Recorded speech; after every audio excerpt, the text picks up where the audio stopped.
La mañana le queremos dar la bienvenida al señor Jorge Herrera, ex presidente de la CONAIE. Gracias por estar con nosotros. Bienvenido. Bueno, preguntarle cómo avanza, ¿no?, esta conformación de la comisión que integrarán desde los movimientos indígenas para que sean quienes los representen en esa mesa de diálogo que arrancará, se ha dicho, ya este jueves.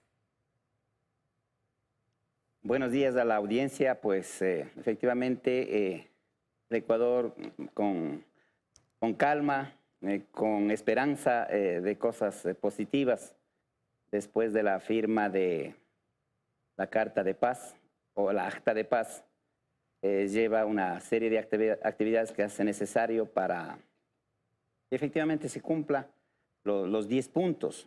Y claro, los 10 puntos pues fue un mandato, un acuerdo, una resolución que llevó adelante en acuerdo con las otras organizaciones sociales como la FENOCIN, la FEINE, la CONAIE, y esto pues finalmente, si ya hay este acuerdo que se ve de manera positiva, se cumpla. Todos estamos esperanzados de que nuestras autoridades de las organizaciones y otras puedan llevar adelante esta agenda que es el esperanzador, digamos, de la sociedad ecuatoriana. ¿Han definido quiénes son los que van a estar en esa mesa de diálogo por parte de los movimientos indígenas? Bueno, es la función ya de los dirigentes. Recuerdo a la ciudadanía de que yo soy un expresidente, doy mi punto de vista de carácter más personal, y a las funciones de cómo vayan estructurando y a cómo vayan organizando, consensuando la metodología en función de resolver los 10 puntos en estas mesas de diálogo. Y ya lo llevan adelante nuestras autoridades indígenas. Jorge, yo le quiero preguntar sobre, desde el 2019 se viene diciendo que hay una infiltración política en las causas justas que reclama el movimiento indígena. Se dice que el correísmo estuvo atrás de las manifestaciones del 2019 y que también estuvo en las manifestaciones de ahora junio. ¿Usted cree que se ha contaminado políticamente la protesta popular indígena? Yo creo que no. No es que solo en esta ocasión ha sido las movilizaciones que ha llevado adelante la CONAIE. Han sido en los otros tiempos. Y siempre se ha caracterizado el movimiento indígena por llevar propuestas a la mesa y exigir que los gobernantes respondan sobre estos pedidos básicos que lo han hecho en esta ocasión también. Y que lo dudo que de pronto esté, digamos, quizás con un manipuleo o con mala intención de llevar adelante alguna intromisión de partidos o movimientos políticos que nada tengan que ver con la estructura del movimiento indígena. No ha habido ni infiltración, ni apoyo, ni intereses ocultos.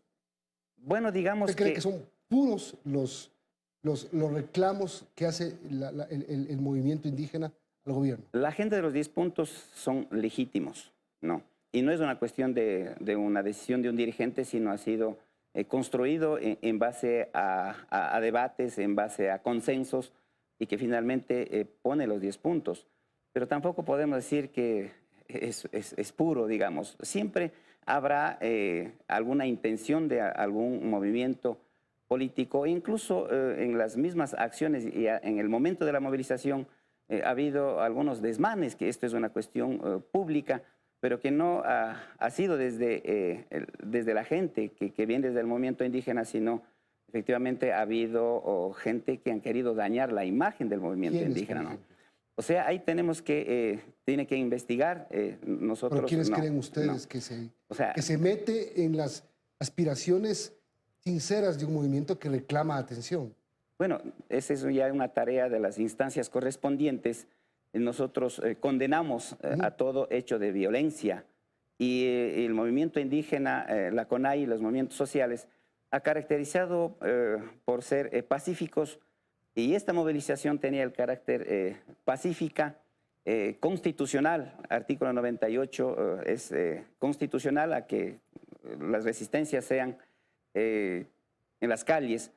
Pero decir que habrá personas que de pronto estén ahí infiltrados y que esto lleve a que la imagen del movimiento indígena vaya a tener, digamos, una mala representación, y eso no ha sido la característica. Esta convocatoria fue de carácter pacífica y también de carácter indefinido. Por eso mientras el gobierno nacional no daba las respuestas a los 10 puntos, entonces ha durado 8 días, ese tiempo que quizás nadie de los ciudadanos, ciudadanas quisiéramos, pero antes de llegar al 13 de junio y concluir que se demoró 18 días, el 30 de junio, hay, digamos, un antecedente, ¿no es cierto? Un antecedente que el gobierno nacional ya vino desde su principio en desatención hacia las demandas sociales importantes de salud, de educación,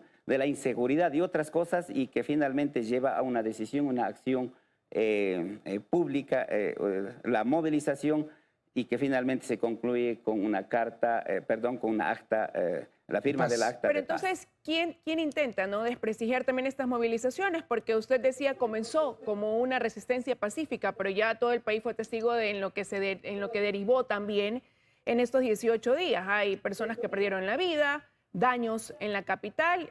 ¿Quién los hace? ¿Quién responde por eso? ¿Quiénes son los que ocasionaron todo eso? Yo pienso que es importante considerar de que el gobierno nacional es, digamos, el principal actor de que no dio las respuestas incluso al principio, porque eran 10 puntos y eso pudiera haber desde un principio responder y no hubiéramos llegado quizás a los 18 días.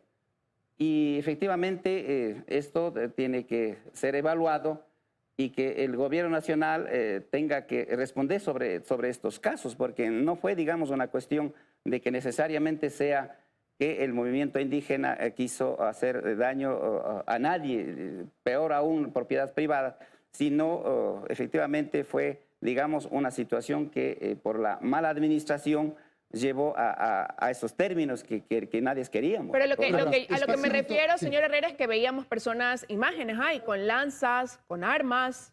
¿Quiénes son? Digamos que son muchos de ellos compañeros comuneros, pero que no necesariamente vienen con la intención de hacer un daño. Las violencias vienen en este caso incluso incentivados desde el mismo Estado ecuatoriano, desde el gobierno nacional.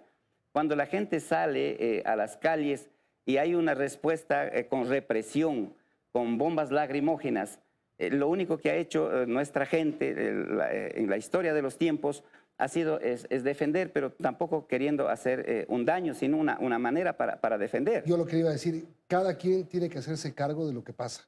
La fuerza pública de sus excesos, y tienen que investigarse cuando se han producido excesos.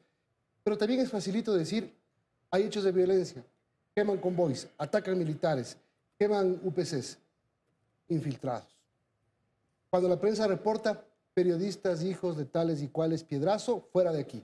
Y después, ¿por qué no están aquí? O sea, creo que si el movimiento indígena, y yo estoy de acuerdo con usted, en su naturaleza es pacífico y ha protestado de manera pacífica desde 1990, cuando fue el primer levantamiento del Inti Raymi encabezado por Luis Macas. Pero se desnaturaliza. Y si el movimiento indígena no señala quiénes son y generaliza diciendo es que son infiltrados, pues nadie se hace cargo de nada. A ver, podemos, insisto, mirar un poco más atrás, ¿no es cierto? Este es un problema estructural que no podemos mirar solamente una cuestión puntual, sino la historia del movimiento indígena hace que podemos recordar en los gobiernos pasados de Rafael Correa, de Moreno, ahora... Su caso propio, Jorge, usted, levantamiento 2015, usted fue procesado por el mismo delito del que le acusan ahora a Leonidas Issa, por paralización de servicio público, gobierno de Rafael Correa. Sí, insisto. Te digo, ¿a usted le acusaron justamente de ese delito? Sí, me acusaron en ese tiempo, hace mismo, por paralización de vías y que de hecho estos días ha ido ventilando ya, archivando esos procesos. Recién ahora. Sí, en este año. 7 años después. Así es. Entonces, lo que podemos entender más allá de un tema puntual como ha sido de estos 13 hasta el 30 de junio, es que son la desatención de las políticas de Estado no ha habido inversiones para el sector de mediana y pequeña producción. Y imagínense, lleva este caso antes de la firma del acta de paz. Los hospitales sin medicina, por ejemplo, políticas que van solamente en beneficio de un sector de élite económico. Entonces, la ciudadanía estaba en espera y que finalmente toman medidas de reclamo y que podemos decir que más del 80% de la ciudadanía ha estado junto en la calle reclamando que el gobierno revea su posición, revea su decisión. Y esto ha llevado a acciones y que en su momento, cuando hay una movilización de cientos y miles de personas, hace que la gente tome sus medidas, ¿no? En los primeros días, la movilización pacífica, reclamar en las calles, y mucho de hecho se ha hecho con música, con la participación de los jóvenes, de las mujeres, pero que llega un momento que la gente ya empieza a desesperarse y toman medidas y eso sale del control Y prácticamente. ojalá que el Estado logre lo más rápido posible llegar con lo que realmente necesitan: salud, educación, producción. Y que no todo se piense que bajando los combustibles se arregló el problema, porque el problema está ahí todavía. Ojalá que los acuerdos se ejecuten y ojalá que las políticas del gobierno lleguen rápidamente a los más necesitados. Gracias por acompañarnos. Tenemos que terminar. Muchísimas gracias. Solamente decir que la CONAIE y los movimientos sociales siempre han accionado bajo un plan programático, bajo una proyección con una propuesta incluyente, no excluyente, y esto es importante resaltar que esta acta de paz lleve a que unamos los ecuatorianos. Esto es fundamental. Muchas Gracias, Jorge Herrera, expresidente de la CONAIE. 7:58, tenemos que terminar, Liz. Con esto